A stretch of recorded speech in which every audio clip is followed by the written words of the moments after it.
niyo po ba nalaman na mahal niyo noon si Ama? Bumilis ang pintig ng puso ko. At kapag tinititigan ako ng iyong ama, para akong lumilipad kahit nakatapak sa lupa. Kapag naramdaman mo na yan, anak, ibig sabihin, ika'y umiibig na. Sinong lalaki nagpapangiti sa'yo? Bala ko sanang yayain ka bukas para mas magkakilala pa tayo ng lubusan. Inigo, layo mo na si Reyna Aira. Bakit? Wala ba akong karapatang magustuhan siya? Wala, dahil isa kang tao at parowa siya. Inigo. Para to sa nararamdaman ko sa'yo. Pag bumuka na yan, sana handa ka na rin sabihin sa akin yung nararamdaman mo. Kung gusto mo ba ako o hindi. Sino pong nagbigay sa inyo ng bulaklak na yan? Isang matapang na parowa lamang makakuha niyan sa mataas na bundok.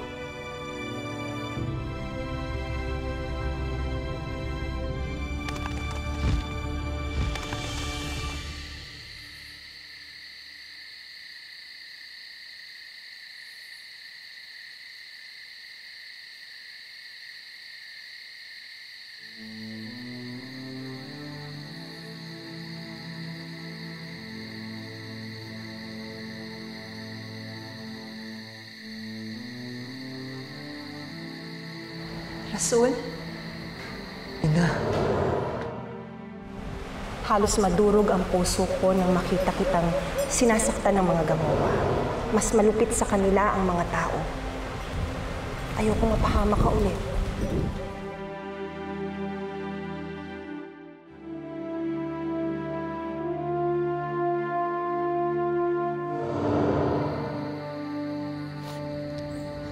Ina, papayapa na po ang mga Gamowa at parowa. Sayang at di mo po naabutan na nakalaya ang mga parowa sa mga Gamowa. Ginawa ko na rin po sinabi niyo sa akin na dapat lumaban. Sa ngayon, Ina, kailangan ko ipaglaban ang nararamdaman ko para kay Reyna Aira. Ngunit, hindi po ako sigurado kung tatanggapin po niya ako.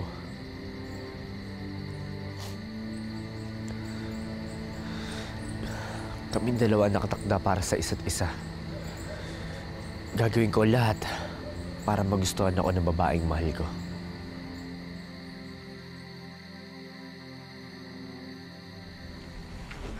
Ano ba yung surpresang sinasabi mo sa akin, Rasul? Maaari mo nang imulit ang mata mo.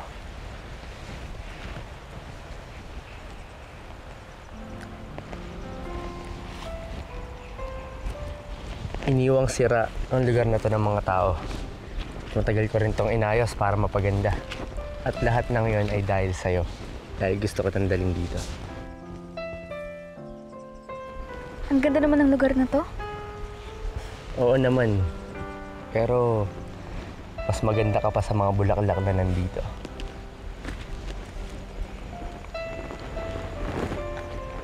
Rasul. Mahal na mahal kita, Reyna Aira. Araw-araw gagawa ko ng paraan para ipakita ko sa kung gaano kita kamahal. Sabi ni Ina, bibiyaan daw ang taong nagpupursige. Kaya magpapakahirap ako para sa pag-ibig mo.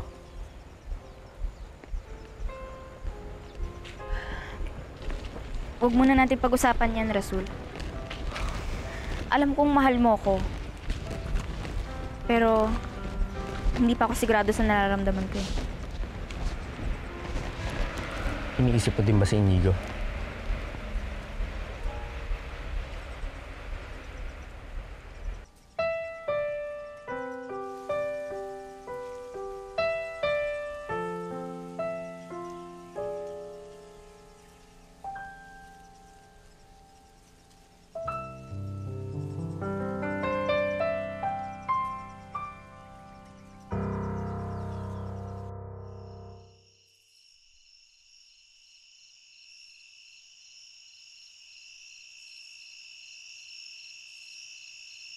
Hoy, ba't nalulungkot ka na naman? Kung ako sa'yo, hindi ko naisipan yung mga ginawa ni Rasul kanina. Sadyang may mga bagay lang talaga na kayang gawin ng isang parowa na hindi kayang gawin ng isang taong kagaya mo. Kagaya ng pagandahin tong Hardy na to. Basta ako, kung anong nararamdaman mo sa mahal na Reyna, supportado kita. Mo ako tinutulungan. Hindi ka ba nahihirapan? Kung saan ka masaya, magiging masaya naman ako dun eh. Kung yung mahal na Reyna yung makapagpasaya sa'yo, eh di tutulungan na lang kita sa kanya. Salamat. Siya nga pala, kailan ka uuwi sa inyo? Malapit na. Nintay ko lang yung sagot sa iniwan kong tanong kay Mariposa. Ang gulo mo din eh, no? Kung malapit ka na rin palang umuwi sa inyo, bakit nililigawan mo pa yung mahal na Reyna? Bakit kinakaribal mo pa si Rasul sa kanya? Di ba magiging masakit yun kung ikaw ang pipiliin niya tapos iiwanan mo rin naman pala siya sa huli?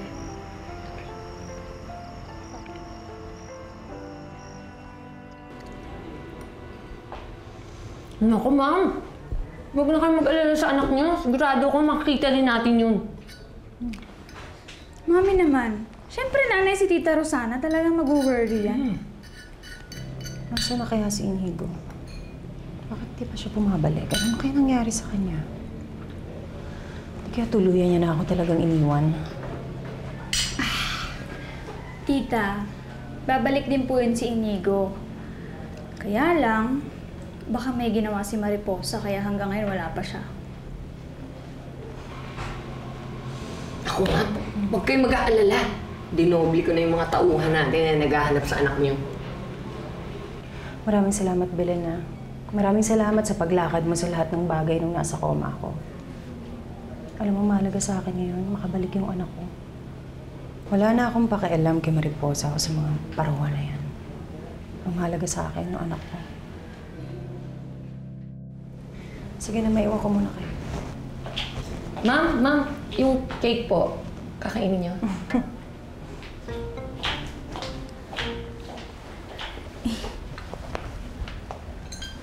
Sarap kaya nito. Mami, wala pa ba talagang balita kay Inigo? Oo, ma'am. Ang pakialam ko sa batang yun. Paksak mong patay, di ba? Kaya lang naman kukunwari ka sana. Para makuha natin tiwala niya. Nagkagastos natin yung pera niya, di ba? Eh, kaya nga kailangan na nating maibalik dito si Inigo. Kasi tingnan mo si Tita Rosana, nagugustuhan na ako. Kapag bumalik dito si Inigo, sa atin na tong mansyon. Kung sa bagay, may point ka, ha? Nagsasawa na rin ako magkunwaring may pera tayo dahil talaga sa totoo lang wala tayong pera, no? Kaya ito ang gagawin natin, Mami. Didikit tayo ng didikit kay Tita Rosana para pagbalik ni Inigo, sa akin na siya. O siya, pag-iigihin ko ng paghahanap ko kay Inigo, malay mo kung ano nang ginawa ni Mariposa doon. Baka mamaya patay na yun. Di pa yan.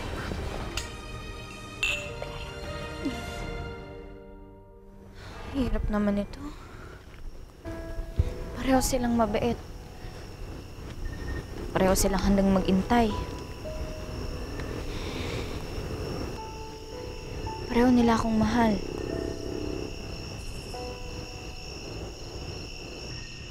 Mukhang may bumabagabag sa aking anak. Alam mo, sabi ng iyong ina, na umiibig ka na raw. Pero kahit Reyna ka na, bata ka pa rin. Sana wag mo munang isipin ang mga tungkol sa pag-ibig. Ama, pasensya na po kayo. Naguguluhan lang po talaga kasi ako. Baka gusto mong sabihin sa akin at may maitulong ako.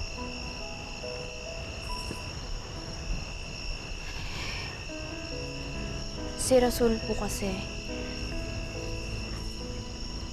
Alam niyo naman pong mabait siya, di ba? Sobrang bait niya po, pero kaibigan lang po talaga yung tingin ko sa kanya eh. Pero si Inigo, hindi ako sigurado sa nararamdaman para sa kanya. Kasi nung nasa mundo po ako ng mga tao, ang Ama, gusto ko po siya.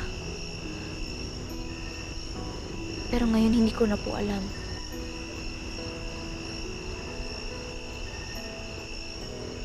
Anak, may gusto ka sa isang tao? Hindi ko nga po alam, gulong-gulo na nga po ako eh. Pero lagi po talagang laman ng isip ko si Inigo.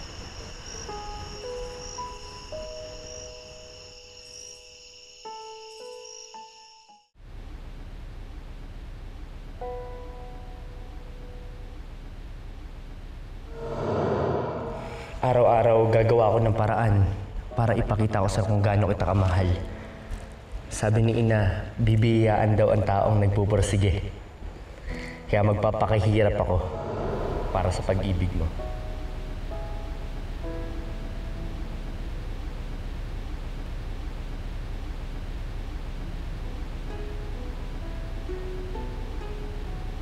Para to sa nararamdaman ko sa'yo. Pag bumuo ka na yan, sana handa ka na rin sabihin sa akin yung nararamdaman mo.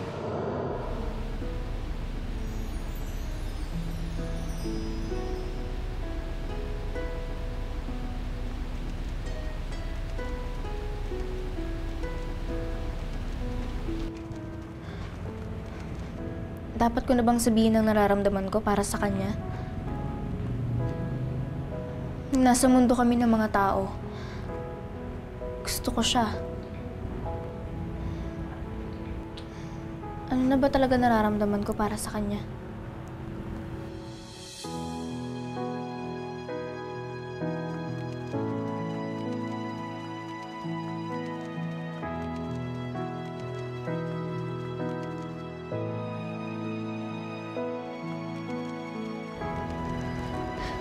Gusto mo bang sundan kita?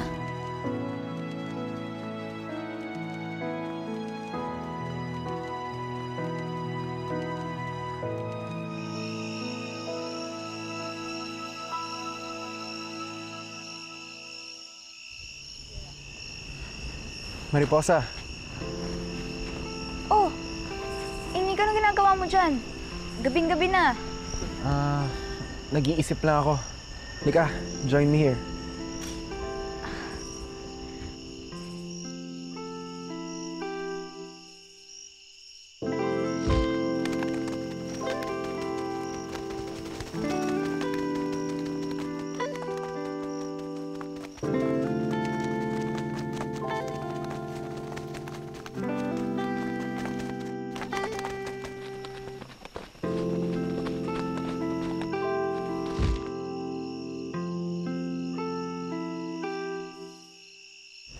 Ang ganda ng buwan from here, no?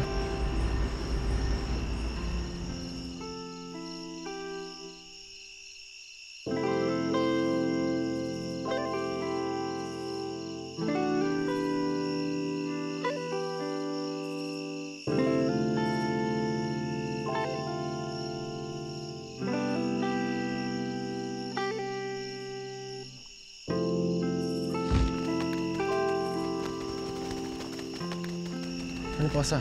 Bakit ka lumilipad?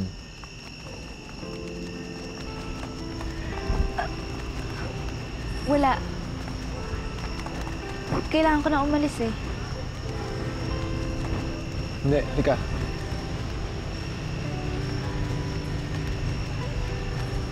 Dito ka lang.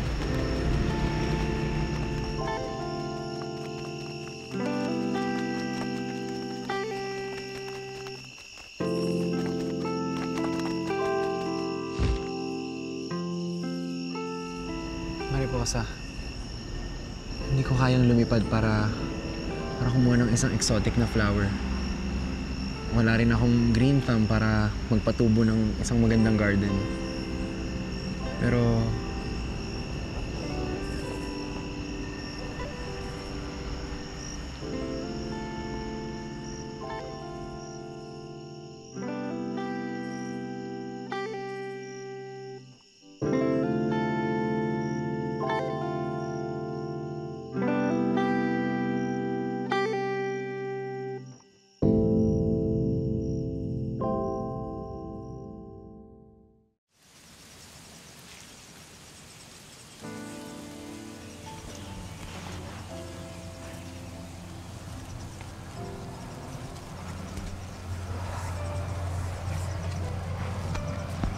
Hindi ba't napakaganda ng gabi?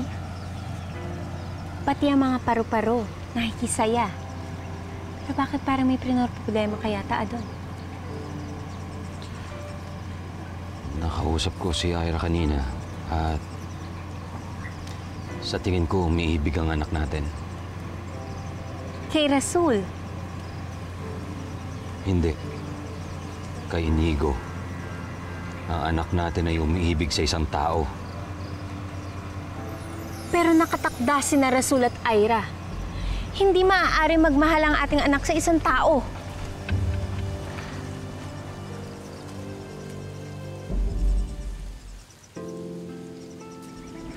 Ang puso ko lang ang pwede ko ibigay sa'yo. Mahal kita, Mariposa. Reyna Ira.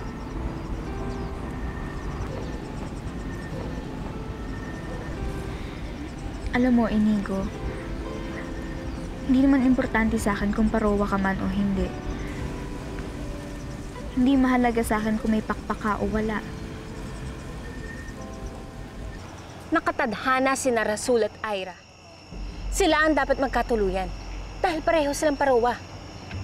Ang mga taong katulad ni Inigo. Aurora, huwag kang mag-alala. Gagawa ako ng paraan para matapos ang nararamdaman ng anak natin dyan sa taong yan. Kung kinakailangan, paghihiwalayin ko sila, gagawin ko.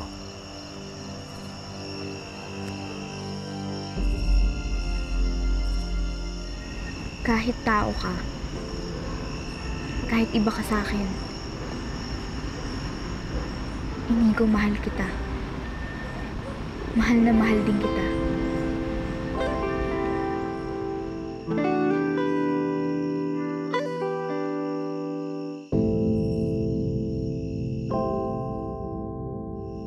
Bilang ama ni Ira, hindi ako makakapayag na magmahal siya ng isang tao. Ako rin, Adon. Tao ang sumira sa aming mundo noon. Kaya kami nagkahiwalay ni Ira. Panginoon, ang dami na namatay. Babagsak ng isa may mahal na Reyna. Protektahan ng mahal na Reyna at ang prinsesa! Iligtas niyo lang ang sarili niyo, mahal na Reyna.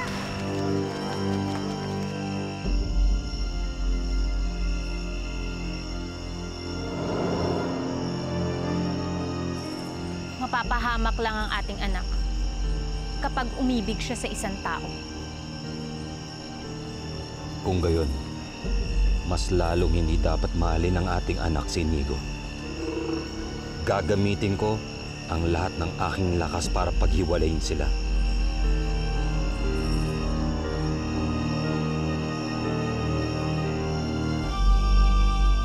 Totoo ba, Mariposa?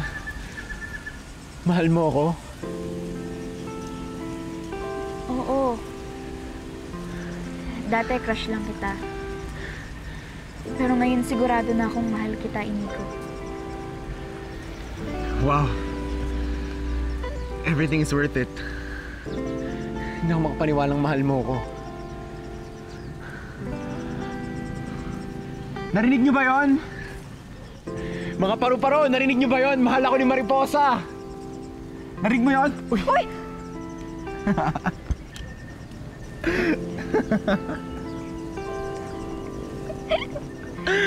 Mahal mo pala ako?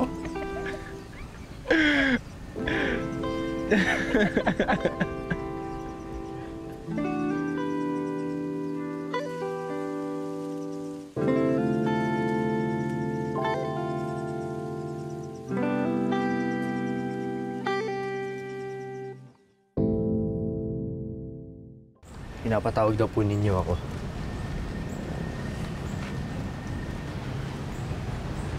Wagas ba talaga ang iyong pagmamahal kay Reyna Ira? Kaya mo bang gawin lahat para sa kanya? Opo.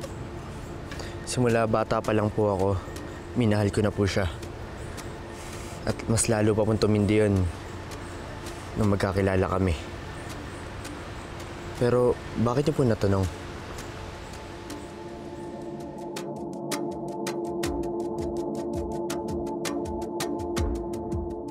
Ano nang gagawin natin ngayon, Inigo? Sa ngayon, hindi ko pa alam.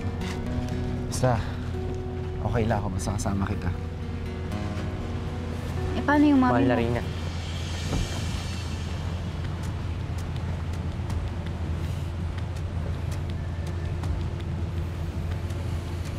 Pinapatawag ka ng iyong ina. May sasabihin daw siya sa'yo mahalaga.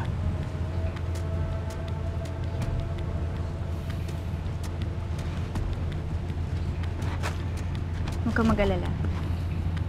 Dahil hanggat mahal natin ang isa't isa, wala tayong magiging problema.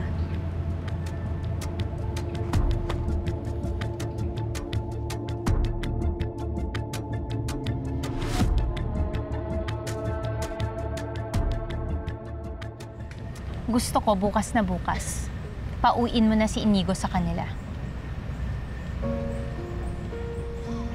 Bakit naman po, Ina? Dahil nakikita ko na umiibig ka sa kanya. Hindi maaari yun. Pero Ina, kayo na po ang nagsabi sa akin. Kapag umibig ako, dapat sundin ko ang puso ko, di ba? Hindi mo naiintindihan, anak. Hindi kayo nababagay ni Inigo. Dahil po ba tao siya?